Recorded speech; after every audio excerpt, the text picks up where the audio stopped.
astrônomo da época, ele tinha escrito um manual de astronomia de 500 páginas, que tinha tido N edições. A primeira edição do livro do Flávio saiu em 1570. Né? Depois saiu uma edição, acho que foi 1581, tem 1585, depois tem 1592, depois 1600 e pouco. Vai sendo reeditado e vai aumentando, vai aperfeiçoando. É o manual de astronomia usado nas universidades da época, em que ele, entre outras coisas, também fala sobre Copérnico. Ele não aceita Copérnico, mas ele escreve a teoria de Copérnico e dá razões contra, mas difunde. Né? Vejam que interessante. Então é um padre, né? Extremamente culto, né? Muito bom matemático e astrônomo, que ele difunde as teorias da época e que, inclusive, há forte suspeita de que o Galileu, pela primeira vez, ouviu falar de Copérnico lendo Clávios, o padre Cristóvão Clávios. Né? Bom, o Clávios, embora tenha confirmado as observações de Galileu, vai discordar de algumas interpretações de Galileu. Então tem uma diferença entre você ver no telescópio e o que você imagina. Né? Então, uma das coisas importantes era a questão da superfície da Lua. Né? Então a gente viu que no desenho do Galileu, né, tem a parte aqui de sombra, essa parte clara é toda irregular, etc. Né? Então isso mostra que a superfície da Lua não é uma esfera perfeita vizinha. Né? O Flávio vai discordar com dois argumentos importantes. Um é o seguinte: se a superfície da Lua for toda irregular, tiver montanhas enormes, etc., então por que a borda da Lua não é assim? Olhando ao telescópio, a borda da Lua é vizinha, vizinha, vizinha, sem nada mais alto ou mais baixo. Primeiro ponto que eu falo. 1-0. Galileu não tem uma resposta. Ele não tem uma resposta. Ele nunca vai dar uma resposta. Segundo ponto, Flávio vai dizer: bom, então se aqui é vizinho, aqui também é vizinho. Por que aqui parece irregular? Ele vai fazer uma comparação com bolinhas de gude. Bolinha de gude não se joga mais, mas vocês devem saber o que é. Né? As bolinhas de vidro. Quando era criança, se usava para brincar. Né? E essas bolinhas de vidro, tradicionalmente, desde a época do Galileu, né, eram feitas na Itália. A Itália era um grande produtor de bolinhas de gude. E para ficar mais bonitinho, na hora que você fazia a bolinha de gude, até recentemente, você usava diferentes tipos de vidro. E ela não ficava toda de uma cor transparente, mas umas partes transparentes, outras mais leitosas, com diferentes formas lá dentro. E o padre Flávio vai dizer: a Lua é uma bola de luz.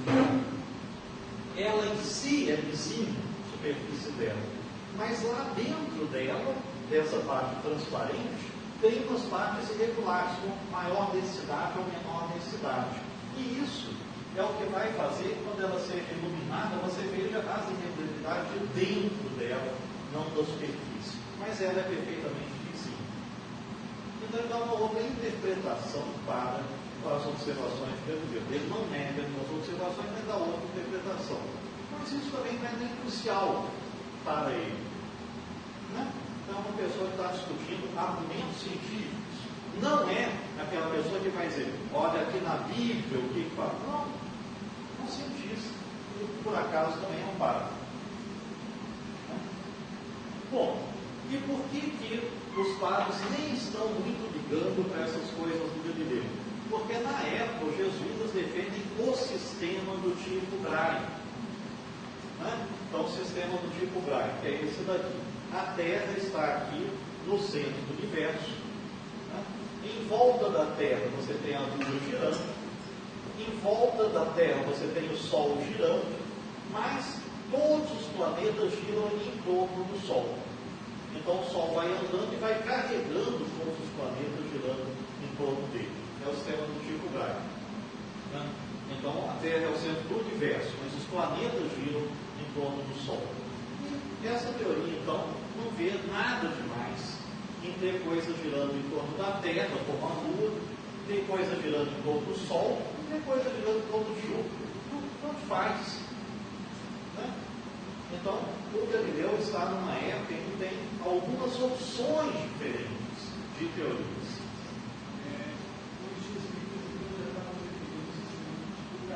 Já. O sistema de atividade é o primeiro que acaba de volta e todo mundo de ordem. Isso, também. Por causa dessa questão que eles também trouxeram essa noção do espaço que seria confinado, não teve isso. Não, esse aspecto não. Esse aspecto não. Então, essa questão do espaço não ter limites, as estrelas estarem distribuídas pelo espaço não faz parte da teoria do Tycho Brahe, e é uma coisa à parte, que o Giordano Bruno tinha defendido e que os padres nunca vão falar sobre isso. Né? Giordano Bruno era o vilão da história. Né? Então, só para dar um pouquinho aqui das datas. Né? O Giordano Bruno ele é queimado vivo no ano de 1600. Né? Aqui a gente está em 1610. 10 anos depois da morte do Giordano Bruno, mas isso ainda está fresco. Né? Aquele cara lá é perigoso, as ideias dele são perigosas. O Tycho Brahe tinha morrido em 1601, de morte natural, foi queimado de morte natural em 1601. Então a teoria dele já era um pouco anterior e tinha agradado muito a igreja. Né? Então, era adotada nas escolas religiosas dos jesuítas na época. Mas a ideia das estrelas estarem espalhadas pelo espaço, não. Bom, outro aspecto importante de observações astronômicas aqui da época é a descoberta das manchas solares. Que foram observadas pelo mesmo Thomas Harriot em dezembro de 1610. Então, alguns meses depois de ele ter feito o mapa dele da Lua, ele faz observações do Sol e desenha determinadas manchas que aparecem sobre a superfície. Bom, evidentemente você não pega uma luneta e olha para o Sol, você vai ficar cego. Né? O que você faz é projetar a imagem do Sol na parede e observar aquela projeção. Bom, então ele faz essa projeção do Sol na parede, observa essas manchas, né? Ele não sabe exatamente o que é, está se questionando o que é, novamente não publica. Então esse é um problema do Thomas Harriot. Ele não é uma pessoa que está tão envolvida assim com o aspecto de divulgar as ideias dele. Então, dezembro de 1610. 3 meses depois, março de 1611, o Johannes Fabricius também faz observações de manchas solares e agora ele divulga essas observações. Então, primeiro que a gente conheça que divulgou essas observações. E nesse mesmo mês, né, um padre Christopher Scheiner, também faz observações de manchas solares e divulga. Né? E o Fabricius publica um livro com essas observações em junho de 1611. Bom, por que mancha solar é uma coisa importante? É uma coisa paralela a essa questão do relevo da Lua. Inicialmente pensava que o Sol era uma esfera brilhante de fogo, qualquer coisa assim, né? Mas uma esfera perfeita. Quando você começa a observar que tem manchas sobre a superfície do Sol, que essas manchas às vezes aparecem, desaparecem, mudam de tamanho, às vezes tem mais, às vezes tem menos, então o Sol não é sempre igual. O Sol sofre mudanças, ele não é perfeito. Isso também muda a concepção dos corpos celestes. Né? E entre as pessoas que estão fazendo essas observações, inclui-se padres. Né? E as observações eram feitas, então, projetando a imagem do Sol em uma parede do anteparo, depois eram feitos desenhos das manchas. Né? Isso daqui é um desenho da época, e esse daqui é um padre. fazendo essas observações da projeção da imagem do Sol aqui no anteparo. E isso aqui é um diagrama feito por esse padre, dessa movimentação das manchas sobre a superfície do Sol, mudança de número, etc. E essa é aquela primeira publicação, primeiro livro, né, a respeito das manchas solares, do Fabrício, né, 1611, aqui é a data. Então, como eu disse, essas manchas solares mostram que o Sol sofre variações com o tempo. Algumas pessoas começam a comparar como se fossem nuvens sobre a Terra. Então, talvez a superfície do Sol seja toda brilhante, mas passam sobre essa superfície nuvens que às vezes tem mais, às vezes tem menos, né, e que tampam a luz do Sol. Essas manchas também mostram, além disso, que o Sol gira, porque a mancha vai mudando de posição, depois desaparece, e se ela for muito grande, durar mais de um mês, ela reaparece do outro lado depois. Então não é só a Terra que gira, né? Então você colocar o Sol girando, compara com a Terra girando da teoria de Copérnico, reforça essa ideia de que você tem uma série de corpos celestes girando. Então é também um ponto importante de discussão na época.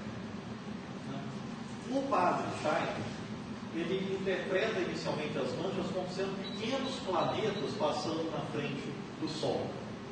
Então, você não sabe exatamente o que era, né? Então, podia ser um pequeno planeta que estava passando, mas quando isso é estudado com mais detalhe, o que você vê? Algumas manchas, elas são todas irregulares. Os planetas não vão ser irregulares, vão ser redondinhos, né?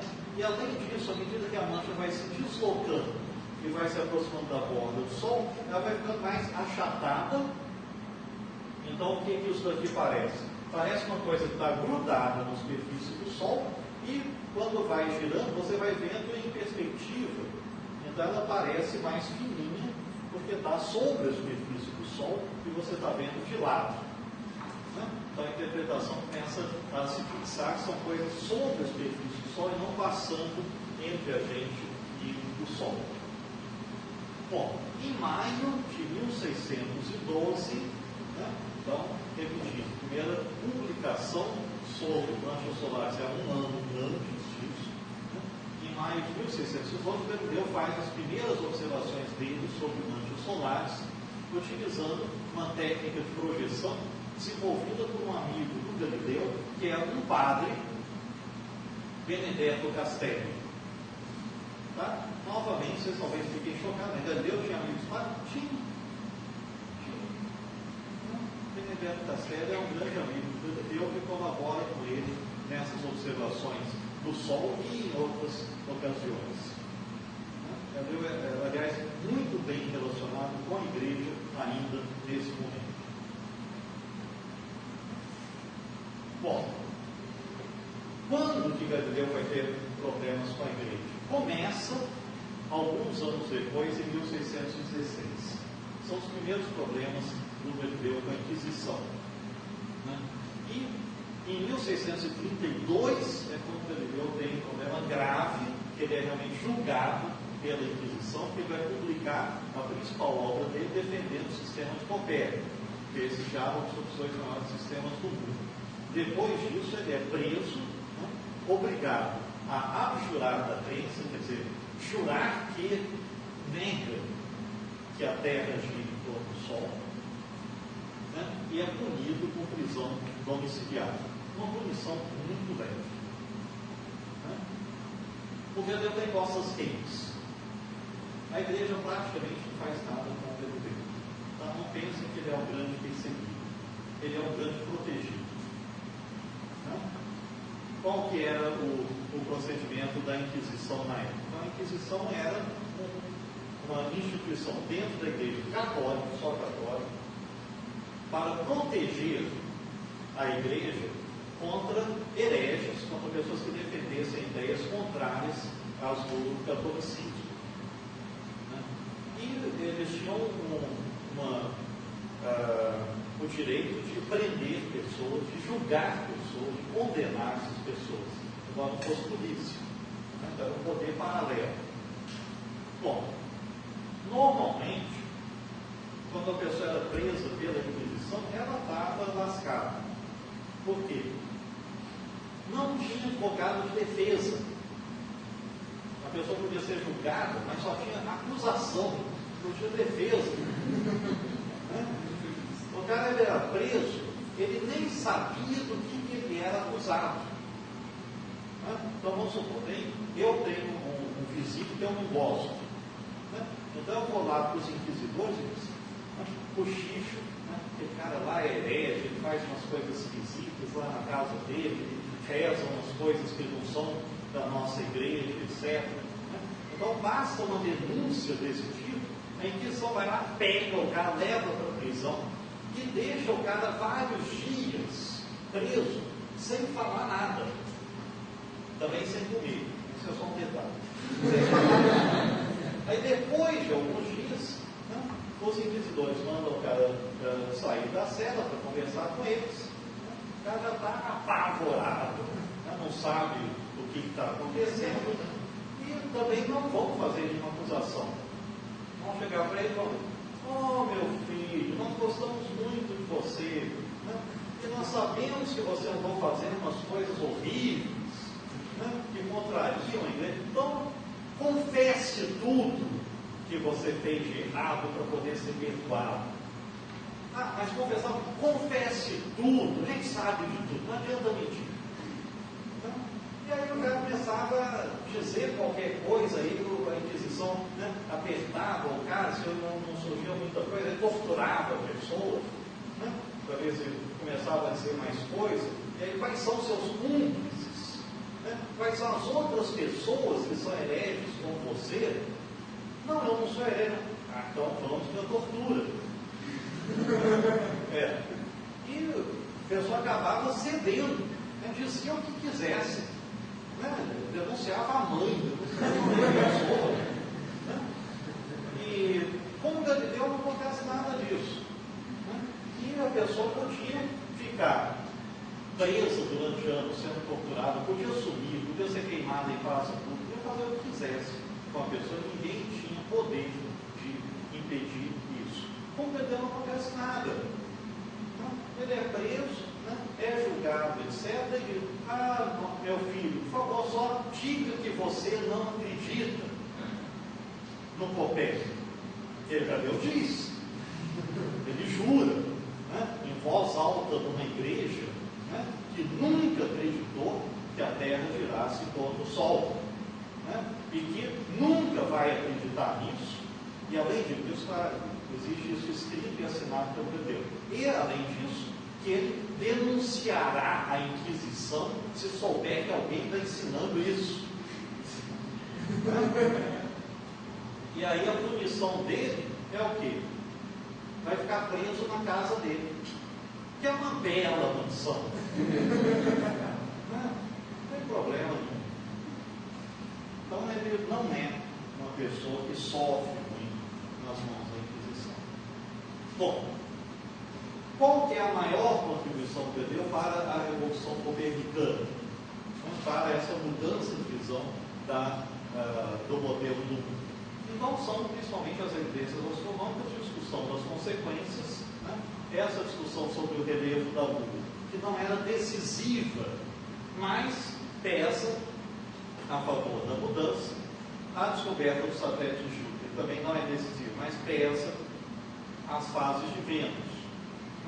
São coisas que contribuem para uma mudança de visão.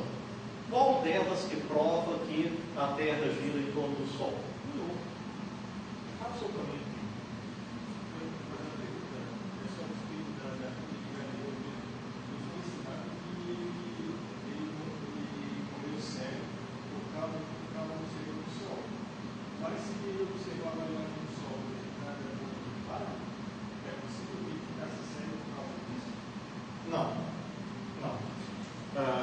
Na época em que ele faz as observações de manchas solares, é 1612. Ele começa a ficar cego em 1635, 20 e tantos anos depois. Não pode ter nenhuma relação. Acredito que é simplesmente glaucoma. Doença degenerativa comum. nos olhos, muita gente tem isso. Bom, então o Galileu, né, ele foi adotado depois como símbolo da Revolução Copernicana, né, como se ele, né, que ia chegar para o tudo, né, mas ele não provou a teoria de Copérnico, como se costuma afirmar. Né, é uma entre muitas pessoas que deu algumas contribuições. E, novamente, então, quem transformou Galileu no grande herói? Os protestantes, né, para falar mal da Igreja Católica. Né? Então, repetindo o que eu já tinha falado no início, Galileu não provou que a Terra gira em torno do Sol, nem é possível provar isso por observações com telescópio, né? E a argumentação para mostrar que a Terra gira em torno do Sol é muito mais complicada e indireta, não se baseia diretamente em observações.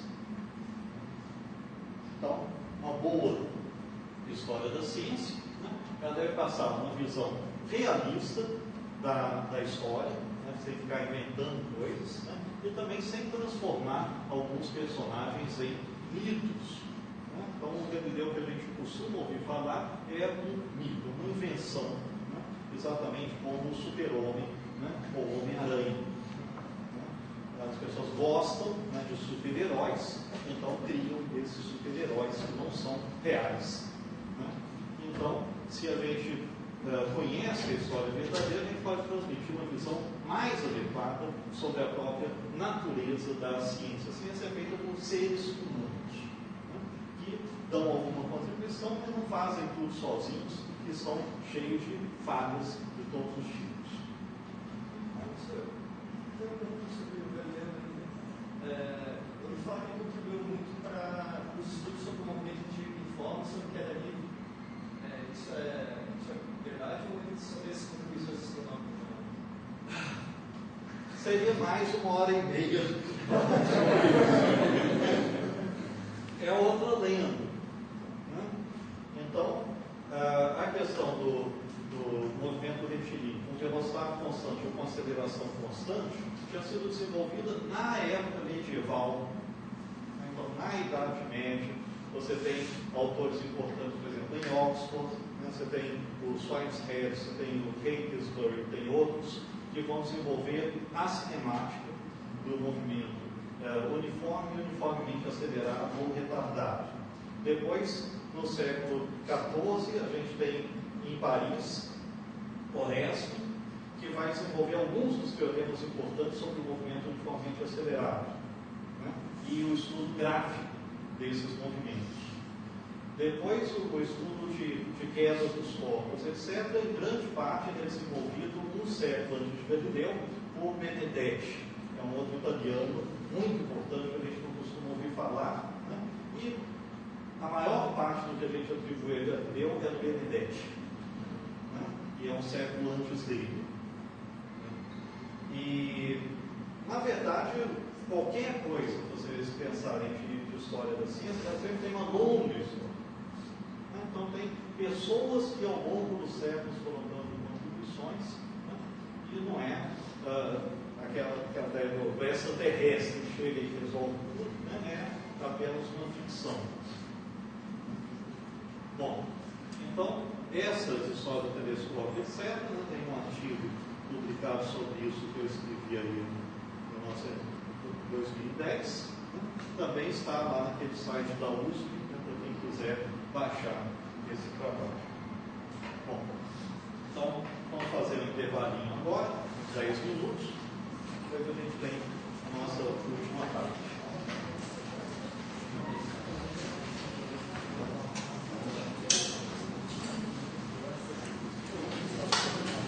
Contar um pouco de fofoca, né? Então a pergunta da colega de vocês foi se o Galileu tinha se casado, etc. Então, ele viveu durante alguns anos. Uma pessoa chamada Marina Gamba teve 2 filhas e um filho. E ele se separa de Marina Gamba quando ele se torna o matemático dos Médici. Ele abandona, né, a Marina Gamba e vai sozinho, né, para viver na corte dos Médici. Depois de algum tempo, a Marina se casa com outra pessoa, né? E há algum acordo lá que os filhos vão ficar com o Galileu. E aí ele entra em pânico. Ele tem 2 filhas que podem querer se casar. Ele vai pagar o bote. Não! Ele entra em pânico, né? Elas são crianças ainda, né? 10, 12 anos. E ele resolve que, para que isso jamais aconteça, elas vão para o convento, vão ser freiras e nunca vão se casar. Havia regras na época para a aceitação de meninas nos conventos, e tinha uma idade mínima para aceitação. As filhas do Galileu não tinham idade mínima. Aí ele move os pauzinhos. As amizades dele na Igreja Católica, para que o convento aceite as filhas, embora ainda tenham idade muito baixa, e o convento aceita. E aí pronto, se livrou do problema. Algumas fofocas aí, bem documentadas. Professor, e quem falava fofoca que ele disse que tipo, o Papa eleito era muito amigo do Galileu, né? Isso. Aí ele lança o primeiro livro dele, qual é o nome? Diálogo, né?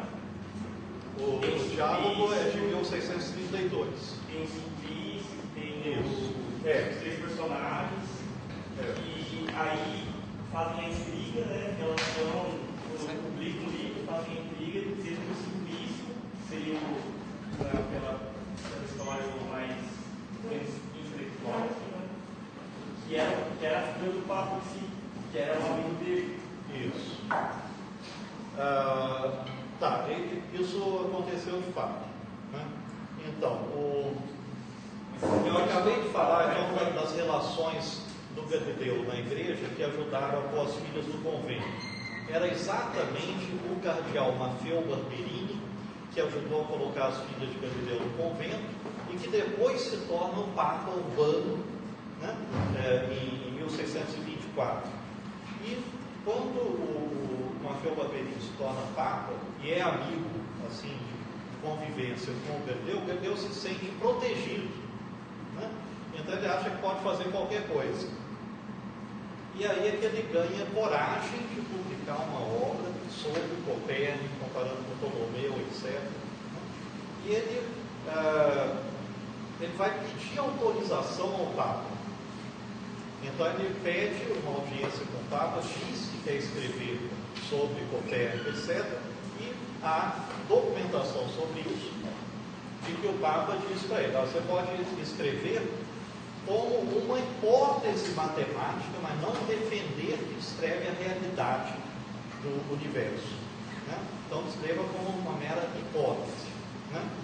E o Galileu diz que aceita, e o título do livro e o prefácio vão dizer que ele está apenas apresentando tanto a hipótese de Copérnico como a de Ptolomeu como 2 possibilidades matemáticas sem decidir nada, que era a recomendação do Papa. Mas não é isso que ele faz, né? E exatamente ele coloca na boca do Simplício, que é então um personagem idiota do diálogo, coisas que o Papa disse para ele. Ele faz isso.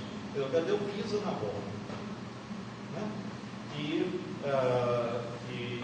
então o Papa fazem, mas não inventam coisas, mostram para o Papa o que está lá, e aí o Papa diz: bom, agora vocês cuidem dele, eu não tenho mais nada a ver com isso, né? Então o Papa fica de fora. Mas apesar disso, quer dizer, não acontece nada de grave com o Galileu, porque ainda é amigo do Papa e tem a família Médici por trás. Então ele é muito protegido. Bom, vamos lá. Nossa última parte, vou falar um pouco sobre Newton, sobre a lenda da maçã de Newton, né? Que é uma das histórias mais comuns que todo mundo já ouviu falar, né?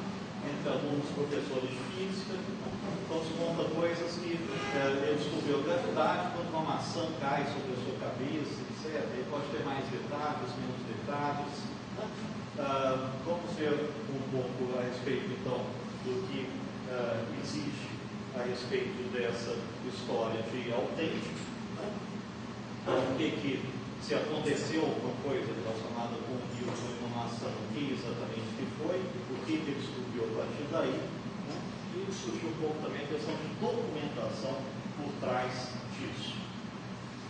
E para situar a coisa, eu vou falar um pouquinho antes sobre a vida do Newton. Né? Então, o Newton ele nasce numa fazenda no interior da Inglaterra. Né? Woolsthorpe fica aqui. Né? Duas outras cidades importantes são Cambridge e Londres, né? Estão aqui. Essas distâncias são da ordem de 100 quilômetros. Daqui para cá e daqui para cá. 100 quilômetros, então é pertinho. É pertinho se você tiver um carro. Né? Se você tiver que andar a cavalo, 100 quilômetros é longe. Né? Então, para a época, essa região está isolada das cidades importantes. E essa fazenda ficava a 7 milhas, uns 10 quilômetros, né? De uma cidade, assim, um vilarejo, né? Chamado Grantham, no condado de Lincolnshire, né? E ele está então no meio do nada, né? Quando ele nasce. Nasce no dia 25 de dezembro de 1642, é o ano da morte de Deus, não são contemporâneos. E o pai do Newton morre antes do nascimento. Então ele nasce órfão. Né? Nasce órfão lá na fazenda.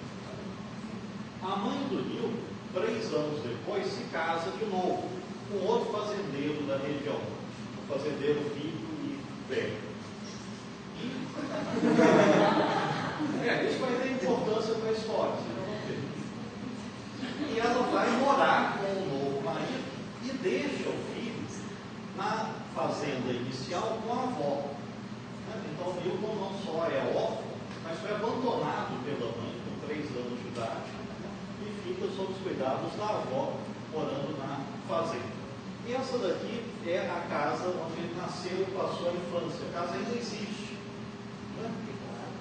É uma casa legal. Né? Vocês veem, não é um casebre.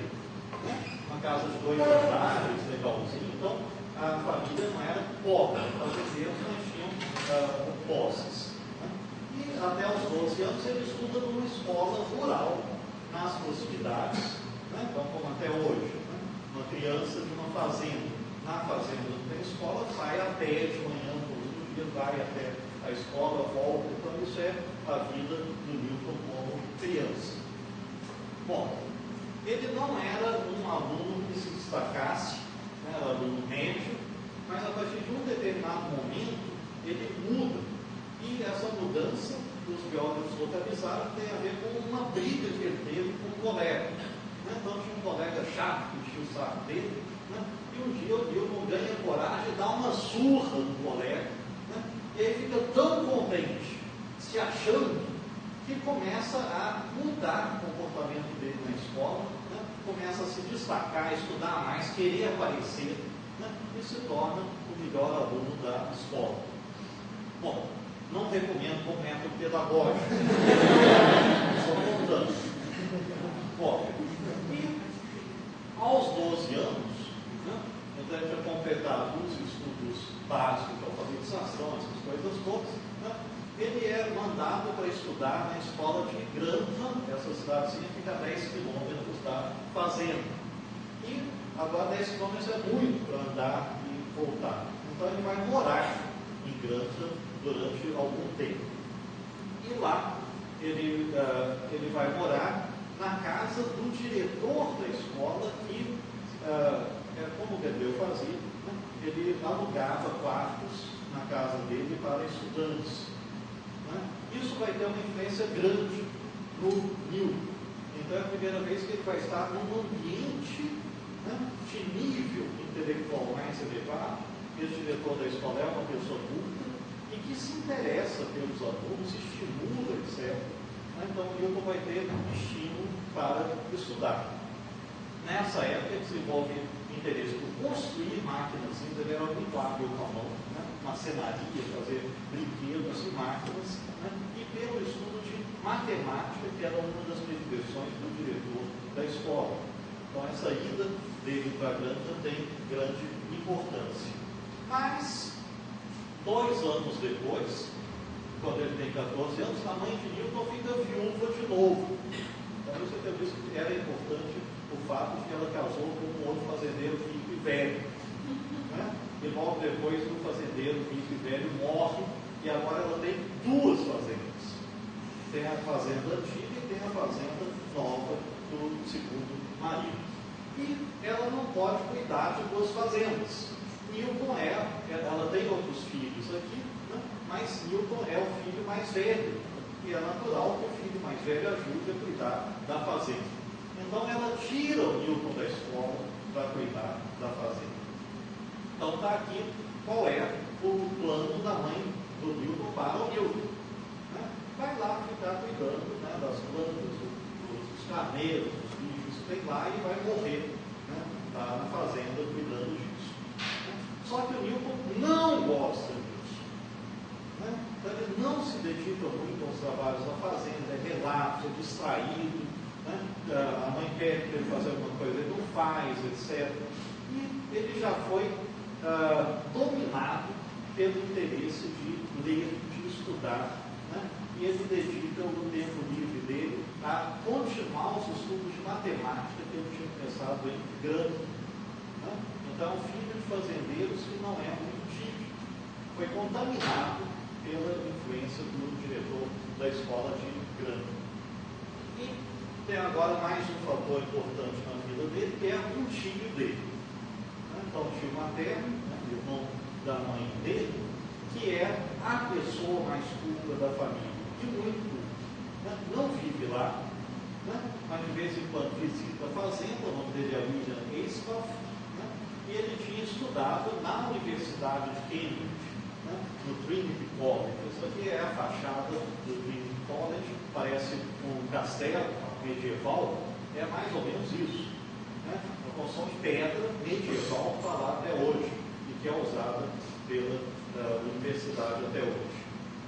Bom, e esse tio do Newton vai convencer a irmã dele, a mãe do Newton, de que aquele garoto realmente não presta para nada, não vai dar certo como administrador da fazenda. Né?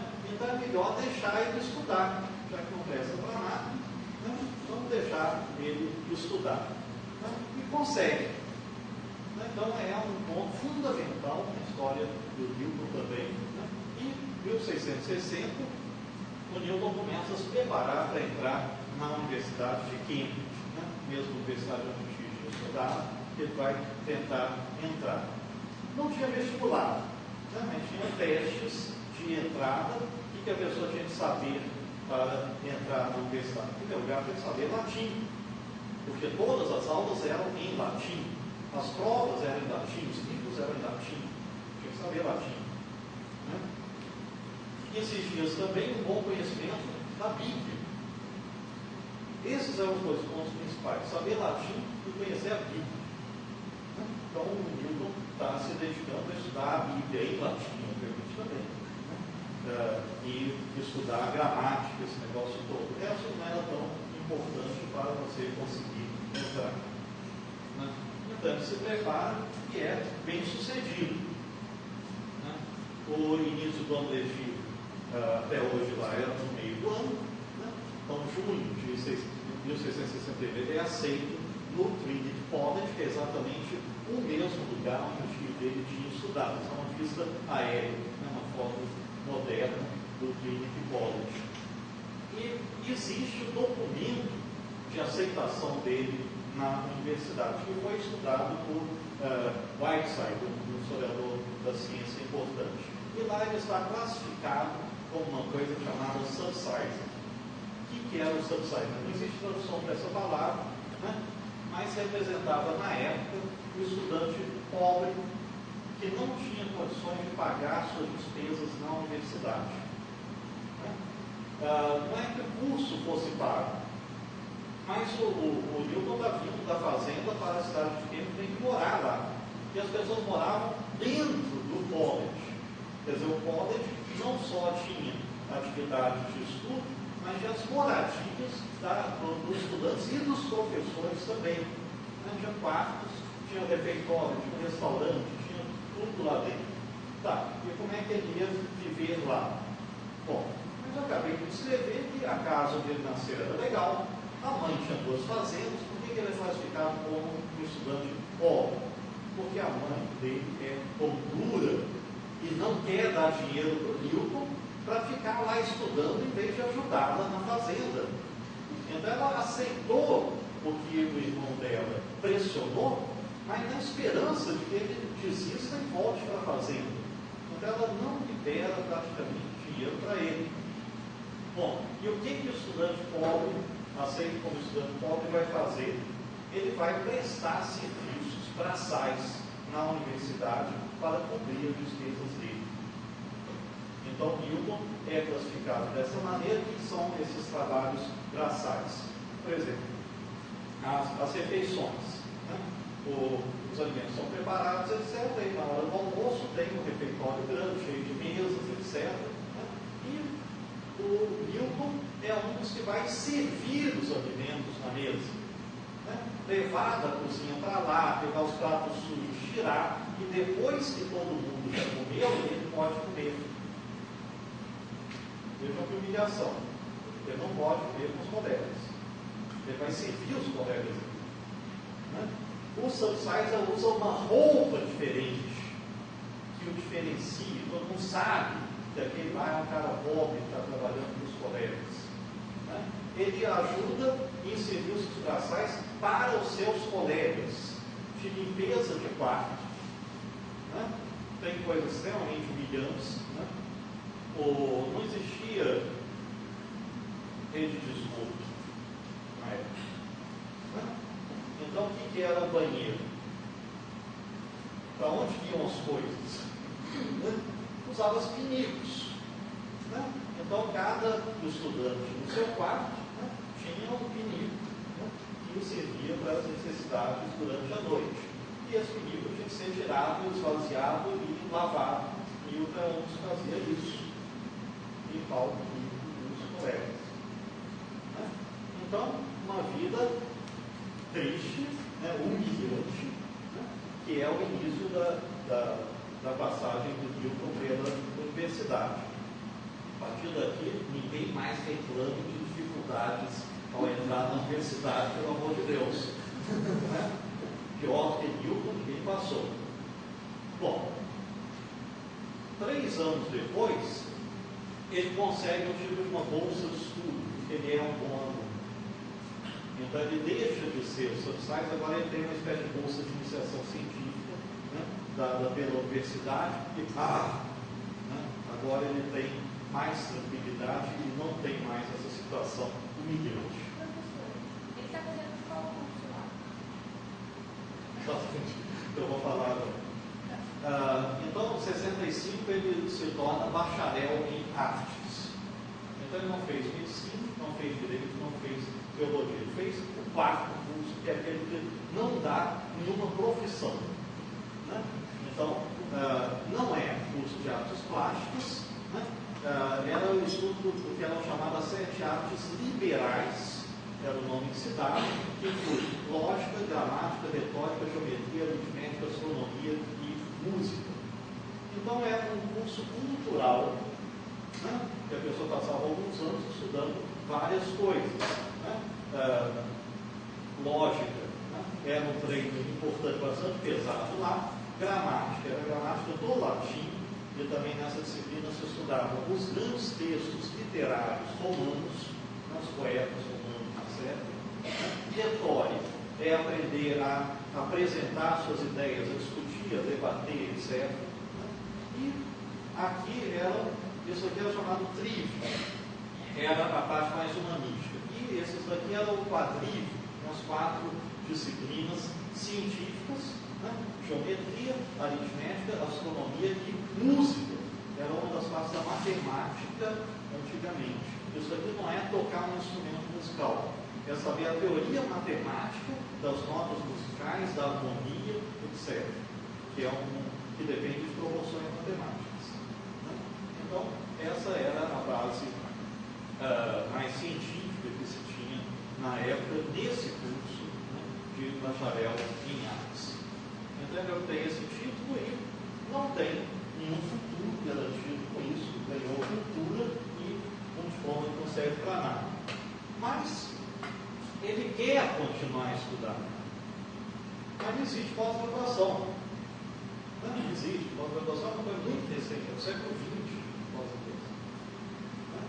Então, ele consegue permanecer em Cambridge com o apoio de um professor de matemática, né, que é o Isaac Bell, né, que se interessa por ele, que vai dar apoio, né, e ele consegue uma bolsa, né, que seria mais ou menos, né, o equivalente a uma bolsa de mestrado, embora nem exista mestrado, mas ele vai estar trabalhando com o Isaac Bell, né, e o Bell está escrevendo um livro sobre ótica, que é publicado em 1667. No prefácio desse livro, ele vai agradecer a ajuda do senhor Newton, né, que então é o bolsista dele.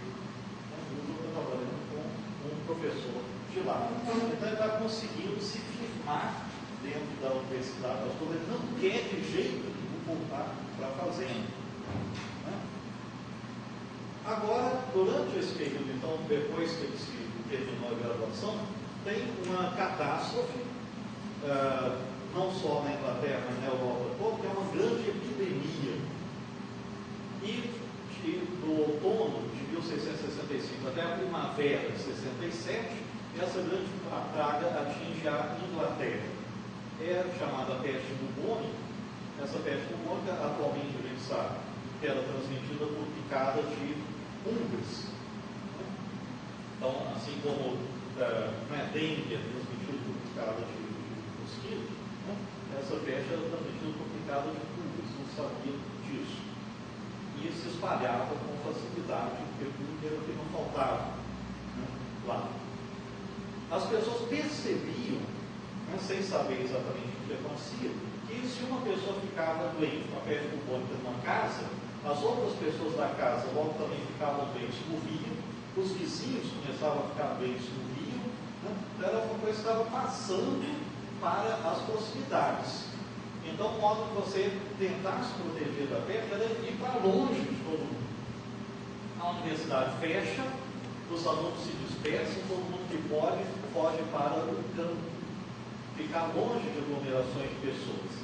E aí o Newton vai para a fazenda da família, onde ele vai passar 18 meses. Né? Então, por causa da peste, né, ele sai de Cambridge e volta para a fazenda, mas não para trabalhar na fazenda. Né? É uma espécie de férias forçadas, em que ele vai ficar lá algum tempo. E esse período, né, da peste que ele passa na fazenda é um período extremamente produtivo do ponto de vista intelectual para o Newton, em que ele vai começar alguns dos seus grandes trabalhos que vão torná-lo famoso, que se chama às vezes de os anos maravilhosos do Newton. E o próprio Newton, uns anos depois, escreveu isso daqui, né, se referindo a esse período. Né? Eu estava no ápice, ponto mais alto da minha vida como inventor. Inventor não é necessariamente inventar uma máquina, né, mas é de criar coisas, tanto materiais como ideias. E me preocupava muito com matemática e filosofia, mais do que em qualquer outra época posterior. Né? Filosofia na época inclui o que a gente chama de física. Não se usava o nome física. Né? Então, dentro da filosofia, você tinha uma noção de ramos, um deles se chamava filosofia natural, que é o que a gente chama de física. Então, o Newton está dizendo que nessa época da peste, ele está ultra envolvido com essas ideias de matemática e física, mais do que em qualquer outra época posterior. Por que isso? Porque o Newton tinha interesses muito variados. Né? Ele vai se dedicar muito, por exemplo, a estudos bíblicos. Muito mesmo. Ele vai estudar muito o estudo de alquimia, a opção de outros assuntos. Então, não é uma pessoa que a vida toda se dedicou apenas à matemática e física, mas tinha outros interesses. E às vezes os outros interesses são muito mais fortes na vida dele. Mas aqui ele está extremamente envolvido nisso. Né? durante esses 2 anos maravilhosos, quase 2 anos, ele começa várias coisas, por exemplo, em matemática, né? Aquilo que a gente até hoje chama de binômio de Newton, né? Que é a expansão de A mais B elevado a qualquer potência. Né? Então, não é bobo. Pego A mais B elevado ao cubo. Ok, então é igual a A ao cubo mais 3 vezes A ao quadrado B, mais 3 vezes AB ao quadrado, mais B ao cubo. Tá, e daí? Que importância tem isso? Isso é bobo. Qualquer pessoa pode fazer isso. Mas o Newton, ele começa a usar expoentes fracionários e negativos. E isso é bobo. Tá? O que acontece aqui? A mais B elevado ao cubo, você pega isso daqui, coloca elevado a esse expoente, depois você subtrai 1, depois você subtrai 1, e depois aqui você tem A elevado a 0 e acabou. Ok? Tá. Mas e se aqui for A mais B elevado a 2,5? O que eu faço isso? Então vai ser A elevado a 2,5 mais 2,5 vezes A elevado. Agora eu subtraio 1. 2,5 menos 1 vai dar 1,5 vezes B elevado a primeira mais. Aí eu multiplico isso por isso. Então aqui é 5 meios vezes 3 meios. Vai dar 15 quartos. Divido por 2, aqui é 2 fatorial. Então aqui vai dar 15 sobre 8 vezes A elevado a 1,5 menos 1 vai dar meio, B ao quadrado e assim por diante. Bom, aí o expoente do A vai ser diminuindo 1. 3, 2, 1, 0 e acabou. Aqui é 2,5, 1,5, meio, menos meio, menos 3 meios, menos 5 meios, e não termina nunca. Isso daqui é uma série infinita. Tá? Então, de uma coisa básica como essa, ele chega em séries infinitas. Então, se o expoente é fracionário, se for negativo, se aqui for negativo, também não tem fim. E isso serve, entre outras coisas, para ele descobrir como fazer raízes de números com uma aproximação muito grande. Por exemplo, você tem qualquer coisa como 1 mais delta. Vamos pegar raiz química de 1 mais delta, que é 1 mais delta elevado a 1/5. Então, usando esse tipo de desenvolvimento dele daqui, vai dar 1 elevado a 1/5 mais 1/5 vezes 1 elevado a menos 4/5 vezes delta, etc. Isso não termina nunca. Depois vai ter delta ao quadrado, ao cubo, ao quarto. Se delta for pequeno, isso daqui basta para você fazer a conta. Basta. Né? Então nós podemos, aqui você quer achar a raiz quinta, né, de 1,002. Você usa isso daqui. A raiz quinta de 1,002 vai ser 1 elevado a qualquer coisa é 1, mais 1/5 do que você somou ao 1. 0,002 sobre 5. Peguem a calculadora de vocês, façam a conta, vocês vão ver que dá certo. Então ele vai desenvolver o binômio, usar com expoentes negativos fracionários, desenvolver séries infinitas, você vai fazer o diabo com isso. E ele está sozinho na fazenda, né, sem nada para fazer, inventando isso. Ele desenvolve as bases do que a gente chama de cálculo diferencial, nessa mesma época, ele chamava de método dos fluxos, estudando tangentes a curvas, desenvolve o contrário desse método, que ele chama de método inverso dos fluxos, que é o nosso cálculo integral, para calcular áreas e volumes, sozinho no meio da fazenda. Começa a estudar ótica, né? cores, composição da luz branca, refração, lentes, né? Também. E tem as primeiras ideias dele sobre gravitação, estudar o movimento da Lua, o movimento circular, o movimento dos planetas. Tudo isso são coisas que ele está desenvolvendo nesse período da peste. E é exatamente nesse período que teria ocorrido o episódio da maçã. Então, tudo isso vai pegar na maçã. Né? Então, a lenda da maçã, que o Newton teria descoberto a gravidade quando uma maçã caiu na cabeça dele em 1666, quando ele estava na fazenda da família, durante essa época da peste. Né? E esse episódio é descrito pela maioria dos professores de física e consta em muitos livros didáticos. Né? Bom, essa lenda da maçã, né, tem servido de assunto para professores e estudantes, para cartunistas também, né, há vários séculos. Esse é um cartoon do século XIX, né, com o Newton ali sentado nas roupas antigas, a maçã caindo, né, com o cachorrinho dele pegando fogo, coisa desse tipo. Bom,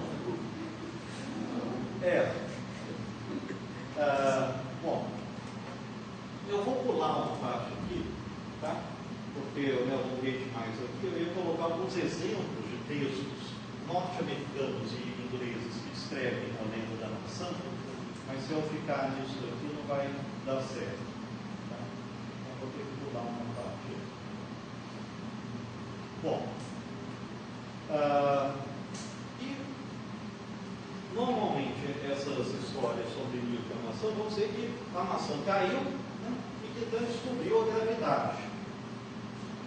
Só que essa ideia de que Newton teria descoberto a gravidade é um primeiro ponto que não tem nada a ver. Né? A gravidade era conhecida desde a antiguidade. Então, desde a antiguidade, muitas pessoas pensavam sobre a queda dos corpos. Por exemplo, Aristóteles. Né? A palavra gravidade, né, vem do latim gravitas. Né? Havia uma palavra equivalente em grego que é baros, e ela é usada desde pelo menos 1500 anos antes de Newton, né? E já se falava de gravidade mais de 1000 anos antes de Newton. Então Newton não pode ter descoberto a gravidade, porque ela já era conhecida. Agora, a gravidade tinha esse nome e era pensada de um modo diferente do que a gente pensa hoje em dia. A palavra gravidade não era, nem é, uma interpretação e explicação da queda dos corpos, sim uma descrição. Né?